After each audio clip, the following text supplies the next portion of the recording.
हे आहे media one network आणि आपण पाहत आहात महाराष्ट्र वन न्यूज. आपला अभिमान, आपला महाराष्ट्र. पण खऱ्या अर्थानं आज सातारा जिल्ह्यामध्ये यशवंतराव चव्हाणांच्या विचाराला आणि खरी काँग्रेस जी उभी राहिली ती बीसी, ओबीसी आणि अल्पसंख्याकांच्या जीवावर त्या अल्पसंख्याकांना संपवायचं काम, त्या ओबीसीना संपवायचं काम आज सातारा जिल्ह्याचं अध्यक्षपद ओबीसी समाजाकडे असताना सुद्धा तिथं कुंभीतून तुम्ही हक्क सांगायसाठी वाटाडेशन जिल्हा परिषद गटातून तुम्ही उभं राहता. हे खऱ्या अर्थानं तुम्ही सातारा जिल्ह्यातील ओबीसींच्यावर, अल्पसंख्याकांच्यावर आणि बीसी समाजावर अन्याय करताय. आणि ही जर अशाच पद्धतीची दलिलशाही चालू ठेवली तर राष्ट्रवादी काँग्रेस पक्ष जसा महाराष्ट्रातनं संपला तसा सातारा जिल्ह्यातनं संपवायला तेच आणि त्यांचे कार्यकर्ते कारणीभूत ठरतील हा मी विश्वास देतो. पुढच्या 10 वर्षात 7 कोटी खर्च करतो, मी 5 कोटी खर्च करतो. अरे तुझे 5 कोटी मागच्या वेळेस पण तुम्ही उभे राहिले आणि खर्च केले. साताराच्या लोकांनी तुम्हाला उघडं करून माघारी पाठवलं कारण मागच्या 5 वर्षात तुम्ही काय काम केलं ते सातारा जिल्हा परिषद गटातल्या लोकांना माहिती आहे. हे लोक सर्वसामान्य आहेत आणि ह्यांच्यात धमक नाही की इथं नेतृत्व करण्याची. तर त्यांना सुद्धा इथल्या जिल्हा परिषद गटातील प्रत्येक माणूस किती ताकदीचा आणि किती स्वाभिमानी हे दाखवायची निश्चितपणे वेळ आली आणि हे आपण निश्चितपणे दाखवू.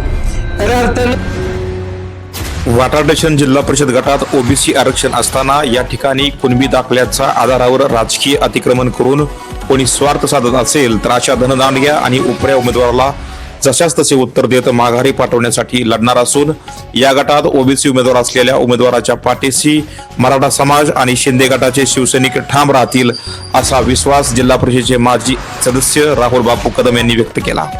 आंबोड समत वाघोली येथे शिवसेना शिंदे गटाच्या जनसंपर्क कार्यालयाच्या उद्घाटन प्रसंगी ते बोलत होते. सर्व प्रमुखांचं मी इथं हार्दिक असं स्वागत करतो.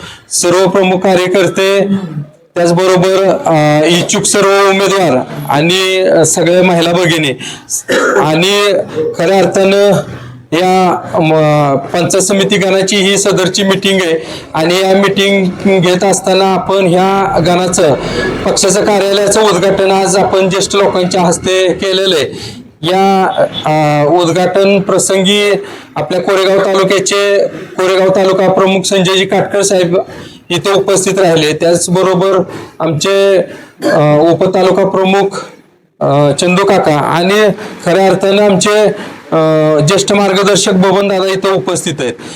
तसं बघायला गेलं तर तुम्ही सगळेजणच अतिशय ताकदीचे प्रत्येक गावातील प्रमुख कार्यकर्ते आपण इथं उपस्थित राहिले आहेत. प्रत्येक उमेदवारांनी आता आपली ओळख करून दिलेली आहे. मला एकच गोष्ट सांगायची, प्रत्येक गावामध्ये करोडोंची विकास कामं आमदार महेशदादांच्या माध्यमातून झालेली आहेत. त्याचबरोबर प्रत्येक गावामध्ये 60-70% पेक्षा जास्तचे मतदान आमदार महेशदादांच्या बरोबर आहे. कारण प्रत्येक गावामध्ये ताकदीनं विकास कामं चाललेत. राजकारण करायचंय कोणाचे पाय वाढायसाठी नाही तर विकासासाठी आपल्याला पुढे जायचंय. हा कोरेगाव तालुक्यानं पूर्ण महाराष्ट्राला दिलेला संदेश आहे. प्रत्येक गावामध्ये गेला तर करोडोंची कामं झालेली आहेत. त्यामुळे निश्चितपणे प्रत्येक गावातील लोकांना वाटतं की आम्हाला उमेदवारी मिळावी. आपल्याला उमेदवारी वाटाडेशन जिल्हा परिषद गटातून जिल्हा परिषदेसाठी एक आणि पंचायत समिती गणासाठी एकच उमेदवार आपल्याला द्यायचा आहे. आपण इतके जण इच्छुक आहात.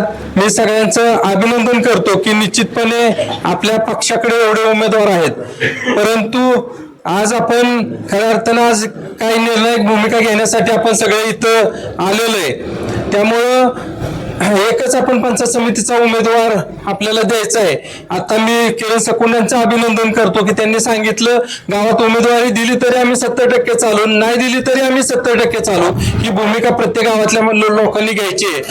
आज आपण पुढचा उमेदवार म्हणतो मी 7 कोटी खर्च करतो, मी 5 कोटी खर्च करतो. अरे तुझे 5 कोटी मागच्या वेळेस पण तुम्ही उभे राहिले आणि खर्च केले. साताराच्या लोकांनी तुम्हाला उघडं करून माघारी पाठवलं कारण मागच्या 5 वर्षात तुम्ही काय काम केलं ते सातारा जिल्हा परिषद गटातल्या लोकांना माहिती आहे. आज खऱ्या अर्थानं तुम्ही तिथं सुद्धा ओपनची महिलेचा उमेदवारी अर्ज भरू शकत होता.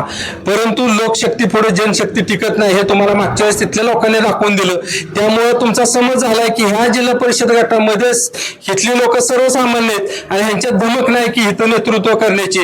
तर त्यांना सुद्धा इथल्या जिल्हा परिषद गटातील प्रत्येक माणूस किती ताकदीचा आणि किती स्वाभिमानी हे दाखवायची निश्चितपणे वेळ आली आणि हे आपण निश्चितपणे दाखवू.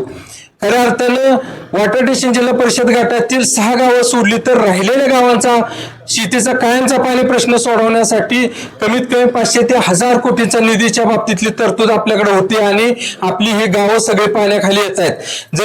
जर गावं पाण्याखाली आपली आली, राहिलेले सुद्धा 5 गावांच्यासाठी 6 गावांच्यासाठी आम्ही प्रयत्न चालवलेले आहेत. ही सुद्धा 6 गावं जर पाण्याखाली आली तर निश्चितपणे आंबोडेची बाजारपेठ आणि वाटाडेशींची बाजारपेठ मोठी होणार आहे. इथले रोजगार निर्मितीचे प्रश्न आमदार महेशदादांच्या माध्यमातून आपण मार्गी लावणार आहे. आपलं उज्ज्वल भविष्य आमदार महेश शिंदेच्या पाठीशी आहे. निश्चितपणे दादा तुमच्यासारखी लोक, स्वाभिमानी लोक ह्या तालुक्यात आहे, म्हणून ह्या कोरेगाव तालुक्यामध्ये बदल घडला आणि ह्या बदल घडण्यामुळेच कोरेगाव तालुका आज विकासाच्या दिशेने घोडदौड करतोय. मला एकच गोष्ट सांगायची की मी पण राष्ट्रवादीचं दादा काम केलं. इथं कमीत कमी 12-13 लाखाचा खर्च करून आपण आरबोळी धरणामध्ये पाणी सोडायच्या बाबतीतला नारळ पवार साहेबांच्या हस्ते फोडला, वसना वांगण्याचं पूजन केलं. परंतु आम्ही दुर्दैव आमचं की आज वसना वांगणा गेल्या वर्षी दुष्काळ सुद्धा आमच्या उत्तर कोरेगावला टँकरने पाणी द्यावं लागलं, पण 0.4% सुद्धा आम्ही त्या योजनेला पाणी देऊ शकलो नाही. कारण 6 इंची पाईपलाईन मध्ये नांदवळचं धरण भरायला आम्हाला 6 महिन्यांनी सुद्धा 1 वर्षाने सुद्धा भरणार नाही. आणि अशी नांदवळची धरणं 6 भरतील एवढं आमचं पाणी मंजूर असताना सुद्धा योजना फसव्या करायच्या. आणि इथं नेतृत्व करणारे आमचे जलसंपदा मंत्री यांनी फक्त आमच्या भागाची फसवणूक केली. दोदनवाडीपर्यंत फक्त फेऱ्या मारायला लावल्या, परंतु 1 थेंब पाणी ते देऊ शकले नाही. परंतु महेशदादांच्या माध्यमातून आमच्या भागासाठी पाणी मंजूर केलं, आमच्या भागासाठी योजना मंजूर केल्या. त्यामुळे आपल्या पुढच्या भवितव्याच्या उज्ज्वल भवितव्यासाठी आमदार महेशदादांच्या मागे उभं राहायचं आणि त्यांनी जे उमेदवार देतील त्यांच्या पाठीमागे आपल्याला उभं राहायचंय. मी राष्ट्रवादी सोडण्याचं एक प्रमुख कारण आम्ही बघितलं, राष्ट्रवादीमध्ये फक्त तुम्ही दंगलशाही, मनगटशाही आणि आर्थिक बाजूने 99 पासून 2 मिनिटं थांबा जरा, 99 पासून आम्ही बघितलं की तुम्ही फक्त त्या गोष्टी केल्या. आज पुण्याचा निकाल घेतला तर तुम्ही फक्त गुंडगिरी प्रवृत्तींना प्रोत्साहन दिलं. अख्खे पुणेकरांनी तुम्हाला बाजूला ठेवायचं काम केलं, पिंपरी चिंचवड मधनं तुम्हाला बाजूला ठेवायचं काम केलं.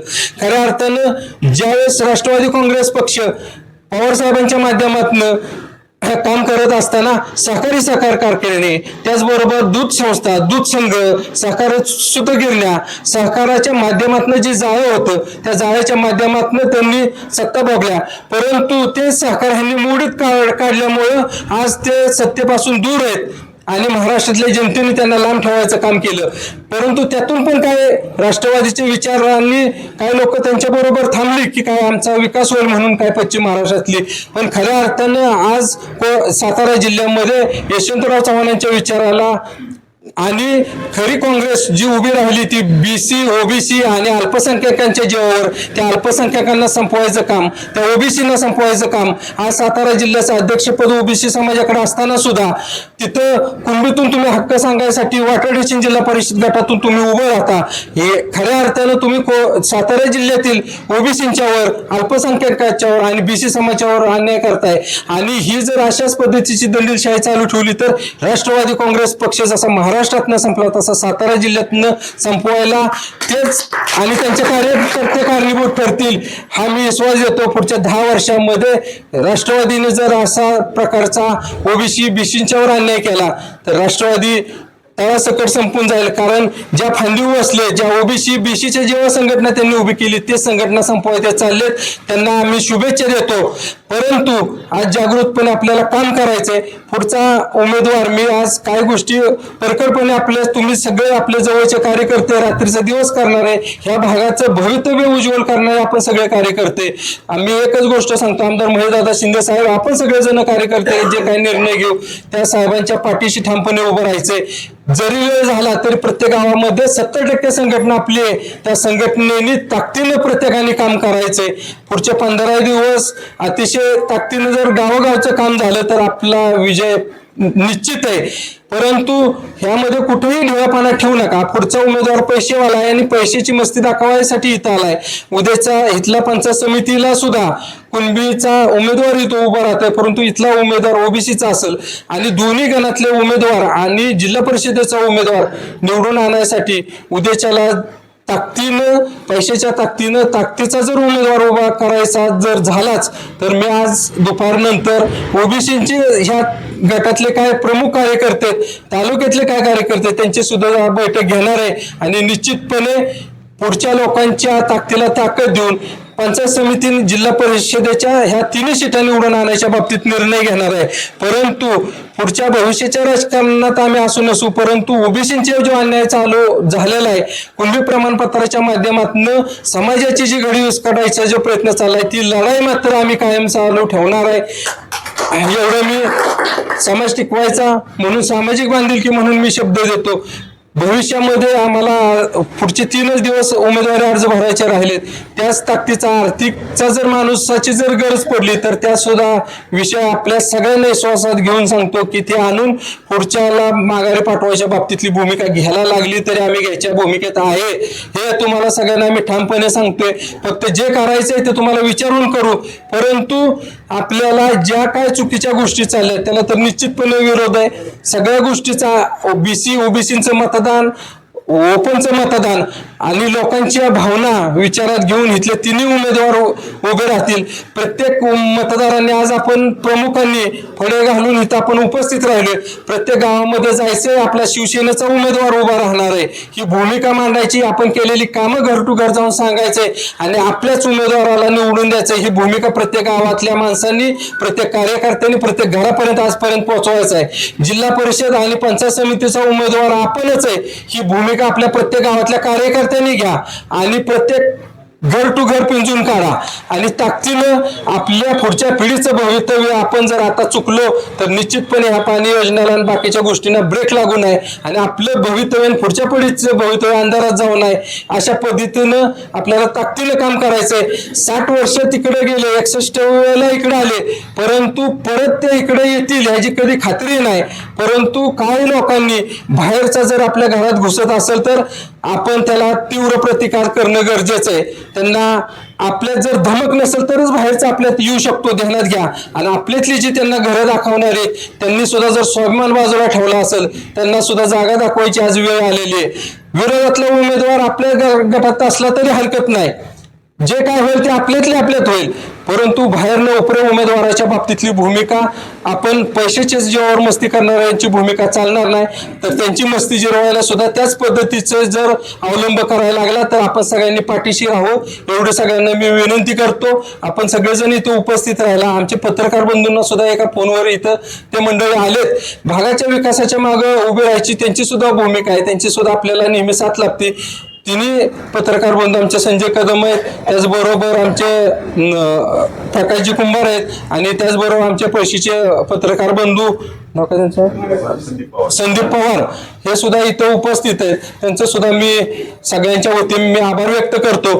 खऱ्या अर्थानं तुम्ही ह्या भागाचे भूमिपुत्र आहे. ह्या भागाचा विकास आणि ह्या भागाची प्रगती ज्या आमदार महेश शिंदे साहेबांच्या माध्यमातून चाललोय त्या प्रगतीला कुठंतरी खोडा बसू नये, कुठंतरी ह्या गोष्टी थांबू नयेत यासाठी आपण सगळ्यांनी सुद्धा प्रयत्न करावा असे मी मीडियावाल्यांना विनंती करतो. आणि खऱ्या अर्थानं हा वाटाडेशन जिल्हा परिषद गट कोरेगाव तालुक्यातील सक्षम जिल्हा परिषद गट असेल. पुढच्या वेळेस जिल्हा परिषद पंचायत समिती लागेल त्यावेळेस आपल्या गटामध्ये निव्वळ आर्थिक सक्षम उमेदवार नाही म्हणून बाहेरचा उमेदवार येणार नाही अशी भूमिका झाली नाही पाहिजे. आपण एवढे सक्षम आपली गावं आपली माणसं झाली पाहिजेत. ह्यासाठी पुढचे 5 वर्ष आपल्याला ताकदीनं काम करायचं आहे आणि आपल्याला स्वाभिमानीपणे हा जिल्हा परिषद गट उभा करायचा आहे. ह्या जिल्हा परिषद गटाचं नेतृत्व करताना खऱ्या अर्थानं इथल्या गटातली लोक स्वाभिमानी आहेत. गट जरी सर्वसामान्य लोकांचा असला तरी इथल्या लोकांचा स्वाभिमान ठासून भरलेला आहे. पहिल्या सुद्धा आमच्या मागच्या लढतीमध्ये ह्या जिल्हा परिषद गटातील राहुल कदम एक सर्वसामान्य कुटुंबातला व्यक्ती निवडून देत असताना धनशाहीचा प्रचंड मोठा वापर झाला, परंतु सर्वसामान्य जनता ही सर्वसामान्य लोकांच्या पाठीमागे हे तुम्ही पाठीमागे दाखवून दिलं, डॉक्टर साहेबांच्या वेळेस दाखवून दिलं आणि आता खऱ्या अर्थानं आपण ही दाखवून द्यायची वेळ आली की आम्ही स्वाभिमानी सर्वसामान्य असलो तरी आम्ही लाचार नाही, आम्ही पैशाला बळी पडणार नाही आणि आमदार महेशदादा शिंदे साहेब देतील ते उमेदवार आपण निवडून आणण्याचे प्रयत्न करू.